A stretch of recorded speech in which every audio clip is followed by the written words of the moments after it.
सी date है बेटा? 10 दिसंबर 2023 है ना।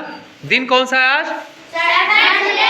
संडे। और इस संडे के दिन हम लोग इंग्लिश लैंग्वेज स्पीकिंग जो हम लोग का प्रोग्राम चल रहा है उसके अंतर्गत जो ये प्राइमरी स्कूल एकरामपुर के प्रांगण में जो चल रहा है उसके अंतर्गत आज हम लोग कौन सा टेंस पढ़ रहे हैं? आज हम प्रेजेंट परफेक्ट कॉन्टिन्यूअस टेंस। इस टेंस में दो शब्द देखो बेटा महत्वपूर्ण है। एक शब्द है परफेक्ट और एक शब्द है कॉन्टिन्यू। परफेक्ट जो आपने पढ़ा था पहले प्रेजेंट परफेक्ट टेंस, उसमें आपने यह समझा था कि जब कार्य पूर्ण हो चुका रहता है तो वो कौन सा टेंस होता है? Perfect tense. और कॉन्टिन्यूअस टेंस में आपने क्या पढ़ा था कि कार्य क्या होता है? जारी हो। कॉन्टिन्यूअस टेंस में कार्य जारी हो और परफेक्ट टेंस में कार्य पूरा हो चुका रहता है। लेकिन यहाँ तो बात हो रही है प्रेजेंट परफेक्ट कॉन्टिन्यूअस टेंस की। बात किसकी हो रही है? Present perfect continuous tense.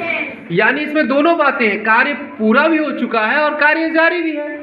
यानी कार्य कुछ पूरा हुआ है और अभी जारी है, अभी जारी है। यानी कि कार्य पहले शुरू हो गया था और अभी भी जारी है। जैसे आप नीचे देखिए, यह एक सेंटेंस है, मैं 2 घंटे से अपना पाठ याद कर रहा हूँ। यानी 2 घंटा पहले याद करना शुरू किया था, कुछ याद भी कर लिया था और अभी भी याद ही कर रहा हूँ।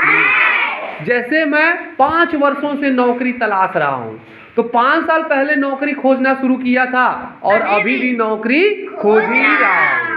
जैसे ये सेंटेंस है कि हम 2 बजे से क्रिकेट खेल रहे हैं। यानी जब 2 बजा था तब से हम क्रिकेट खेल रहे हैं और अभी तक क्रिकेट ही खेल रहे हैं। तुम सुबह से पत्र लिखते रहे हो। कोई अभी सुबह पत्र लिखना शुरू किया था और अभी उसका पत्र लेखन पूरा नहीं हुआ है, कुछ लिख चुका है लेकिन अभी कुछ जारी है, लिख रहा है। ठीक है। ऐसे उन्हें 5 दिन से बुखार आ रहा है। 5 दिन पहले बुखार शुरू हुआ था लेकिन बुखार अभी समाप्त नहीं हुआ, अभी भी बुखार आ रहा है। तो जब कार्य कुछ पूरा हो चुका रहता है और कुछ जारी है, यानी कार्य पहले से ही आरंभ है और अभी भी कार्य जारी है, तो वो कौन सा टेंस है? वो टेंस है प्रेजेंट परफेक्ट कॉन्टिन्यूअस टेंस। अब देखिए कुछ ऐसे भी सेंटेंस है, जरा इस पर ध्यान दीजिए। जैसे मैं पढ़ता रहा हूँ, मैं पढ़ता रहा हूँ, यानी पढ़ाई पहले भी शुरू किया था और अभी भी पढ़ाई जारी है। फिर है हम पढ़ते रहे हैं, तुम पढ़ते रहे हो, वह पढ़ता रहा है।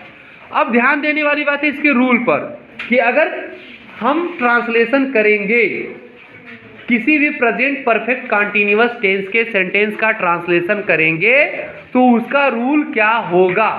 तो सबसे पहले क्या आएगा? सब्जेक्ट। जैसा कि इंग्लिश सेंटेंस का एक स्ट्रक्चर होता है कि सब्जेक्ट वर्ब ऑब्जेक्ट का एक स्ट्रक्चर होता है, उसके तहत इसमें सबसे पहले आएगा सब्जेक्ट। फिर आएगा ऑक्सिलरी वर्ब।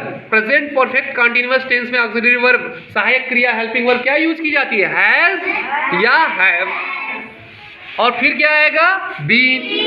फिर आएगा वर्ब में आईएनजी। फिर आएगा ऑब्जेक्ट। फिर सिंस या फार का यूज करेंगे, फिर टाइम का। आप जानते हैं कि हैज किसके साथ प्रयोग किया जाता है? अगर personal pronoun he see it है तो इसके साथ हैज का प्रयोग, किसी नाम के साथ हैज का प्रयोग, और कोई सिंगुलर वर्ड है, सिंगुलर सब्जेक्ट है तो उसके साथ भी हैज का प्रयोग करते हैं। वहीं हैव का प्रयोग किसके साथ करते हैं? आई, वी, यू, दे, इन पर्सनल प्रोनाउंस के साथ हैव का प्रयोग करते हैं, और जो प्लूरल सब्जेक्ट्स आते हैं तो उसके साथ हैव का प्रयोग करते हैं। तो प्रेजेंट परफेक्ट कॉन्टिन्यूअस टेंस में सब्जेक्ट के साथ हम किसका प्रयोग करते हैं? सब्जेक्ट के साथ हम हैज या हैव का प्रयोग करते हैं। फिर उसके बाद बीन, फिर उसके बाद वर्ब में आईएनजी, फिर ऑब्जेक्ट, और महत्वपूर्ण चीज है अब सिंस और फार का प्रयोग जो टाइम के लिए किया जाता है। अब हमें यही महत्वपूर्ण समझना है कि सिंस और फार का प्रयोग हम कैसे करते हैं। तो जो सिंस का प्रयोग है, सिंस का प्रयोग होता है पॉइंट ऑफ टाइम, यानी निश्चित समय के लिए, समय एकदम निश्चित हो। जैसे यहाँ पे देखो, तुम सुबह से पत्र लिखते रहे हो, यह समय निश्चित है कि सुबह है। या हम 2 बजे से क्रिकेट खेल रहे हैं, समय निश्चित है 2 बजे से क्रिकेट खेल रहे हैं। तो ये जो पॉइंट ऑफ टाइम है वो निश्चित समय के लिए, और जब भी पॉइंट ऑफ टाइम हो, निश्चित समय दिया हो सेंटेंस में, तो वहां हम टाइम के साथ किसका प्रयोग करेंगे? सिंस का प्रयोग करेंगे। लेकिन फॉर का प्रयोग कहां करेंगे? पीरियड ऑफ टाइम के लिए, अनिश्चित समय के लिए, जब समय निश्चित नहीं हो। जैसे दिया है 2 घंटे से, 2 घंटे से के लिए हम फॉर का यूज करेंगे और बोलेंगे फॉर 2 आवर्स, क्योंकि वो 2 घंटा निश्चित नहीं है कि वो किस 2 घंटे की बात हो रही है। वो 5 बजे से 7 बजे की बात हो रही है, या 9 बजे से 11 बजे की बात हो रही है, या 4 बजे से 6 बजे की बात हो रही है। तो अनिश्चित समय है 2 घंटे से, इसलिए उसके आगे हम फॉर का यूज करेंगे, फॉर 2 आवर्स। ऐसे ही जो है आप कोई भी एग्जांपल ले सकते हैं, 5 दिन से, तो 5 दिन से क्या हो गया? फॉर 5 डेज, क्योंकि वो कौन से 5 दिन से?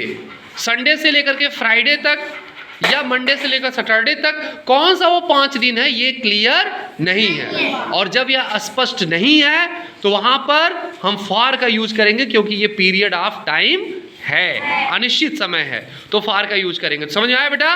निश्चित समय, पॉइंट ऑफ टाइम के लिए हम क्या यूज करते हैं? सिंस का प्रयोग करते हैं, और अनिश्चित समय के लिए हम किसका यूज करते हैं? फॉर का।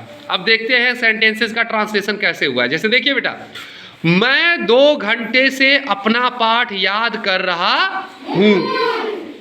अब जैसे ही ये आया रहा हूं, आप देखते तो आपको लगता कि ये प्रेजेंट कंटीन्यूअस टेंस है, लेकिन कंटीन्यूअस तो है, लेकिन ये बात कह रहा है कि 2 घंटे से मैं अपना पाठ याद कर रहा हूं, यानी 2 घंटे पहले हमने अपना पाठ याद करना शुरू किया था। कुछ शायद याद हुआ है और कुछ अभी याद कर रहे हैं, तो कार्य अभी जारी है। थोड़ा कार्य पूरा हुआ और कार्य जारी है। कार्य पहले शुरू हुआ था, कार्य अब भी जारी है, तो इसलिए ये प्रेजेंट परफेक्ट कंटीन्यूअस टेंस है। अब इसके रूल पे जाएंगे। रूल कह रहा है सबसे पहले सब्जेक्ट यानी कर्ता, कार्य करने वाला। याद करने का कार्य कौन कर रहा है? मैं। याद करने का कार्य कौन कर रहा है? तो मैं की इंग्लिश क्या होगी? आई। मैं की इंग्लिश क्या होगी? आई। अब उसके बाद अब ध्यान देना है कि जब सब्जेक्ट हमने आई लगा दिया, तो जो ऑक्सिलरी वर्ब है हैज, हैव, तो आई के साथ किसका यूज होगा? आई के साथ यूज होगा हैव का। आई वी यू दे के साथ किसका यूज होता है? हैव का। तो यहां हमने लगा दिया आई के बाद क्या? हैव। फिर उसके बाद किसका यूज होगा? बीन का। ये बता रहा है कि कार्य अभी पहले शुरू हुआ था, अभी जारी है, तो हो गया आई हैव बीन। अब उसके बाद क्या कह रहे हैं? वर्ब में आईएनजी, क्रिया में हम किसका प्रयोग करेंगे? आईएनजी। अब इस सेंटेंस में कि मैं 2 घंटे से अपना पाठ याद कर रहा हूं, वर्ब क्या है? याद कर रहा हूं। और याद कर रहा हूं की अंग्रेजी क्या होगी? लर्निंग। याद करना की अंग्रेजी लर्न, और आईएनजी लगा देंगे तो लर्निंग। तो हो गया आई हैव बीन लर्निंग। अब ऑब्जेक्ट, हमें रूल में क्या चाहिए? ऑब्जेक्ट। और ऑब्जेक्ट का पता हम कैसे लगाते हैं कि क्या याद कर रहे हैं, हम क्या कार्य कर रहे हैं। तो क्या याद कर रहे हैं? अपना पाठ, वही ऑब्जेक्ट हो जाएगा। और मैं के साथ अपना के लिए क्या लगेगा? माई। और पाठ की अंग्रेजी लेसन। तो I have been learning my